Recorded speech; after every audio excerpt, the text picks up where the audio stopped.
चलिए आज बात करते हैं इस स्टार मोगरा या स्टार जैस्मिन के बारे में।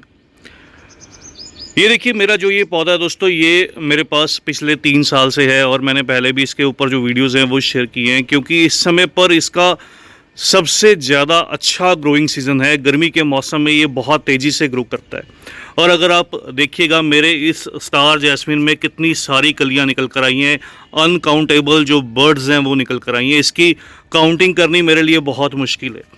कोई भी ब्रांच आपको ऐसी नहीं दिखाई देगी जहां पर इसमें 4 से 5 कलियां आपको एक साथ ना दिखाई दें। मोगरा में सबसे पहले तो सिलेक्शन, अगर आप ज़्यादा फ्लावरिंग चाहते हैं, सिलेक्शन बहुत ज़रूरी है। मोगरा में 2 तरह की वैरायटीज़ रहती हैं नर्सरीज पर जो अवेलेबल रहती हैं। एक तो ये जो आप देख रहे हैं इसको स्टार जैस्मिन बोलते हैं। ये हाइब्रिड टाइप की वैरायटी रहती है। ये सिंपली बेल की तरह ज़्यादा ग्रो ना होकर थोड़ा बुश की तरह झाड़ी नुमा ग्रो करती है और सुंदर भी दिखाई देती है। इसकी अगर आप टाइमली प्रूनिंग कीजिएगा, कटिंग कीजिएगा, तो ये जो पौधा है ये बहुत सुंदर से एक प्लांट में, घने पौधे में डेवलप कर जाता है।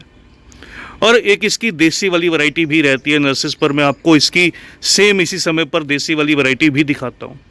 ये देखिए, ये इसकी देसी वाली वैरायटी है। देसी वाली वैरायटी में भी हालांकि कलियां निकलती हैं, बहुत अच्छे से निकलती हैं। कुछ इसको बेला के नाम से जानते हैं, बेला मोगरा कुछ इसको कहते हैं।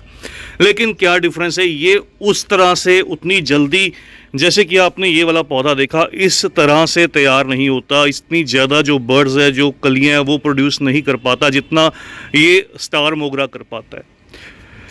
हालांकि ये धूप पसंद पौधा है, पूरी धूप इसको पसंद रहती है। लेकिन एक जो काम आपको करना पड़ता है, जब ज़्यादा तेज़ धूप रहती है, तेज़ गर्मी रहती है, जैसे हमारे यहाँ पर इस समय पर जो टेम्परेचर है वो लगभग 45 डिग्री के आसपास, 43, 44 इस तरह से कुछ टेम्परेचर है। तो ज़्यादा तेज़ धूप के पड़ते ही ये देखिए इसकी जो कलियाँ अभी खिली हैं वो जलने लगती हैं, बर्न होने लगती हैं। इसलिए बढ़िया रहता है जब तेज़ गर्मी रहे, या तो इसको ग्रीन नेट में प्लेस कीजिए या फिर इस पौधे को जो है वो आप ऐसी जगह पर प्लेस कीजिए जहां पर दोपहर के बाद की इसको जो सीधी धूप है वो ना मिले। और इसमें जो इस तरह से कलियां ड्राई हो जाती हैं, सूख जाती है खिलने के बाद, इस तरह से उसको जो है वो निकाल देना सही रहता है, क्योंकि यहाँ से जब ये कलियां निकल जाती हैं इसकी एक्स्ट्रा जो एनर्जी है पौधे की ये बच जाती है। और कोशिश कीजिएगा इस तरह से इसकी जो टिप है इसको निकाल दीजिए, ताकि बेस से जो है दोबारा से आपको डबल शूट, जो मल्टीपल शूट है वो मिलने लगती है। ये देखिए यहाँ पर मैं आपको दिखाता हूँ, मैंने इसकी अगर यहाँ से ये टिप निकाल दी तो यहाँ पर नीचे की साइड में डबल जो शूट है ये निकलने लगती है और यहाँ पर फिर से डबल फ्लावरिंग होती है। एक जो यहाँ पर और इम्पोर्टेंट फैक्टर काम करता है वो मैं आपको बताता हूँ। सॉयल मिक्स के अलावा, सॉयल मिक्स तो खैर सभी पौधों के लिए बहुत ज़रूरी रहती है। मैंने यहाँ पर जो इस्तेमाल किया है वो एक हिस्सा मिट्टी, एक हिस्सा खाद, एक हिस्सा कोकोपीट और एक हिस्सा जो है वो सैंड, रेत या बजरी का इस्तेमाल किया है। ऑलरेडी मेरी वीडियो जो है वो अवेलेबल भी है यूट्यूब पर, किस तरह से इसकी जो सॉयल मिक्स है वो रेडी करनी है, किस तरह से इसकी ट्रिमिंग करनी है। फिर भी ये एक फैक्टर और जो इम्पोर्टेंट रहता है, इसकी सॉयल मिक्स में हमेशा नमी रहनी चाहिए। नंबर 2, इसको जैसे ये जो सेमी वाइन या बेल वाले पौधे रहते हैं इनको नमी पसंद रहती है। नंबर 2, इनके लिए थोड़ा सा आप बड़े गमले का चुनाव कर सकते हैं। मैंने यहाँ पर जो गमले का इस्तेमाल किया, हालांकि ये जो गमला है केवल 10 इंच का गमला है, तो हर साल मुझे इसकी रिपोर्टिंग करनी पड़ती है। कई बार साल में 2 बार भी करनी पड़ती है, लेकिन साल में एक बार आपको मस्त रहेगी। अगर आप इसके लिए 14 इंच का गमला इस्तेमाल कीजिएगा तो आप नोटिस कीजिएगा आपका पौधा और भी ज़्यादा घना डेवलप होगा, इससे भी ज़्यादा कलियाँ प्रोड्यूस करेगा। और सबसे लास्ट में जो फैक्टर काम करता है वो काम करता है इस पौधे के लिए फर्टिलाइज़र का। जितना ये हैवी फ्लावरिंग प्लांट है तो जेन्युइन सी बात है उतना अच्छा इसको फर्टिलाइज़र भी चाहिए होगा। अगर इसको लगातार कलियां देनी है, आपको फूल देने हैं, तो इसको फर्टिलाइज़र की रिक्वायरमेंट भी रहेगी, क्योंकि ये हैवी फ्लावरिंग प्लांट रहता है। लेकिन एक बात और, अगर आप पूरी वीडियो सुनेंगे तो आपको मज़ा भी आएगा। एक बात और नोटिस कीजिएगा कि इन पौधों को ग्रीनरी पसंद भी रहती है। इनकी जो पत्तियां हैं वो डार्क ग्रीन कलर में रहती हैं, गहरे हरे रंग में। तो अगर गहरे हरे रंग में पत्तियां रहती हैं, अगर आपके पौधे की पत्तियां लाइट ग्रीन रहेंगी, मतलब समझिए कि उसमें कोई कमी है। आपका जो पौधा है या तो आपकी मिट्टी को पसंद नहीं करता या तो आपके फर्टिलाइज़र को पसंद नहीं करता।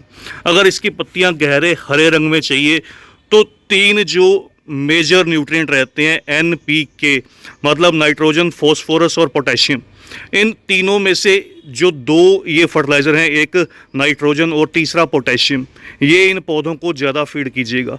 और जो फॉस्फोरस है वो थोड़ा सा कम। फॉस्फोरस इनको बस इतना ही फीड कीजिए। फॉस्फोरस के तौर पर मैं कहूँगा इनको आप SSP या बोन मिल दीजिए या फिर रॉक फॉस्फोर दीजिए, जिसके अंदर कैल्शियम भी मौजूद रहे। कैल्शियम ज़रूरी रहता है इनकी कलियों को होल्ड करने के लिए। बहुत बार कमेंट्स आते हैं हमारे पौधे में जो कलियाँ हैं वो खिलने से पहले गिरने लगती हैं, तो बड़ा रीज़न रहता है कैल्शियम की डेफिशिएंसी होना। तीनों मेजर न्यूट्रिएंट में से अगर बात करूं तो 2 हिस्से जो है वो नाइट्रोजन, 1 हिस्सा फॉस्फोरस और 2 हिस्से जो है वो पोटेशियम ज़रूरी रहता है, जिससे ग्रीनरी बढ़ती रहेगी। जो कलियां खिलेंगी, फ्लावर खिलेगा, उसकी जो शेप है वो बहुत अच्छी निकल कर आएगी। प्रॉपर एक शेप में जो फ्लावर है निकल कर आएगा, उसकी शाइनिंग रहेगी फ्लावर की और फ्लावर लंबे समय तक होल्ड करेगा। चलिए बात करें फर्टिलाइज़र की, तो आज आपको मैं बिल्कुल ऑर्गेनिक फर्टिलाइज़र बताने वाला हूँ। ऑर्गेनिक फर्टिलाइज़र में हालांकि बहुत से विकल्प रहते हैं, जैसे मैंने बताया आप बोन मिल का भी इस्तेमाल कर सकते हैं, आप नाइट्रोजन और थोड़े माइक्रो न्यूट्रिएंट भी इन पौधों को चाहिए होते हैं, उसके लिए सीविड लिक्विड का भी इस्तेमाल कर सकते हैं। आप चाहें तो इन पौधों में मस्टर्ड केक फर्टिलाइज़र का भी इस्तेमाल कर सकते हैं। मस्टर्ड केक में भी क्या रहता है, मस्टर्ड केक जो सरसों की खली रहती है उसमें 4% जो है वो कह लीजिए कि नाइट्रोजन रहता है, 1% जो है वो फॉस्फोरस और पोटेशियम रहता है। उसके अलावा ये जो फर्टिलाइज़र है ये इन पौधों के लिए बहुत बढ़िया रहता है। आप थोड़ी सी इन पौधों में सीविड दीजिए, साथ में इस तरह से जो केले के छिलके रहते हैं, बनाना पील रहते हैं, इनको इस तरह से 4 से 5 छिलकों को 1 लीटर पानी में या 2 लीटर पानी में भिगो कर छोड़ दीजिए लगभग 3 से 4 दिन के लिए। और जब ये फुली कह लीजिए कि ये डिकम्पोज होने लगे या इनमें जो थोड़ी स्मेल सी आपको आने लगे, आपको दिखाई देगा ये जो लिक्विड है ये पूरी तरह से रेडी होने लगेगा, उस समय पर इस केले के छिलकों को जो बच जाते हैं इसके अंदर उनको बाहर निकाल लीजिए। बाहर निकाल कर इस फर्टिलाइज़र को बचे हुए को 1:1 की रेशियो में, एक हिस्सा नया पानी मिक्स करके, एक हिस्सा जो ये फर्टिलाइज़र है इसको आपस में मिक्स करके फिर इन पौधों में अच्छे से जो थोरो वाटरिंग है वो हर 5 से 7 दिन में कीजिए, हर 5 से 7 दिन में। इसके अलावा आप इस तरह से जो ये केले के छिलके रहते हैं इनके बारीक बारीक जो पीसीज हैं, ड्राई जो केले के छिलके हैं, इसमें आपको फ्रेश जो केले के छिलके हैं वो इस्तेमाल नहीं करने, या तो इनका पाउडर बना लीजिए या ड्राई केले के छिलके इनको इस तरह से मिट्टी के ऊपर थोड़ा सा गुड़ाई करके उसमें मिक्स कर दीजिए या बिखेर दीजिए। और धीरे धीरे जैसे जैसे आप पानी देते रहेंगे ये डिकम्पोज होने लगेंगे, मिट्टी के साथ टच में आएंगे, धीरे धीरे ये डिकम्पोज होंगे। इन केले के छिलकों में बहुत अच्छी क्वांटिटी में जो पोटेशियम है वो अवेलेबल रहता है। पोटेशियम जैसे मैंने बताया इस पौधे के लिए बहुत ज़रूरी है, तो पोटेशियम अच्छी क्वांटिटी में रहता है, कैल्शियम भी रहता है, साथ के साथ थोड़ा सा फॉस्फोरस भी रहता है जो इन पौधों को चाहिए होता है। इसके अलावा आप साथ में इसी के फर्टिलाइज़र के अंदर जो एक काम कीजिएगा, इस फर्टिलाइज़र को मिक्स करते समय 1 से 2 ml इस तरह से जो सीविड लिक्विड रहता है, इस तरह से इसका 1 से 2 ml इसी फर्टिलाइज़र के अंदर जो है वो मिक्स कर लेना है। 1 लीटर पानी के अकॉर्डिंग 1 से 2 ml, अगर पानी की क्वांटिटी ज़्यादा लीजिएगा तो उस अकॉर्डिंग जो सीविड लिक्विड की क्वांटिटी है वो बढ़ा लीजिए। तो ऐसा करके आप पौधे को फर्टिलाइज़र फीड कीजिए, आपको मज़ा आ जाएगा फर्टिलाइज़र देने के बाद। मेरी गारंटी है अगर आप महीने में 5 से 6 बार इस तरह से फर्टिलाइज़र देंगे, आपके पौधे में भी जो रिज़ल्ट है कुछ इस तरह से निकल कर आएगा। हर एक ब्रांच पर बहुत सी कलियां, हैवी फ्लावरिंग दिखाई देगी। तो बस दोस्तों आज की इस वीडियो में इतना ही। जल्द ही मिलते हैं किसी और नए टॉपिक के साथ, किसी और नई वीडियो के साथ। तब तक के लिए bye, happy gardening, take care.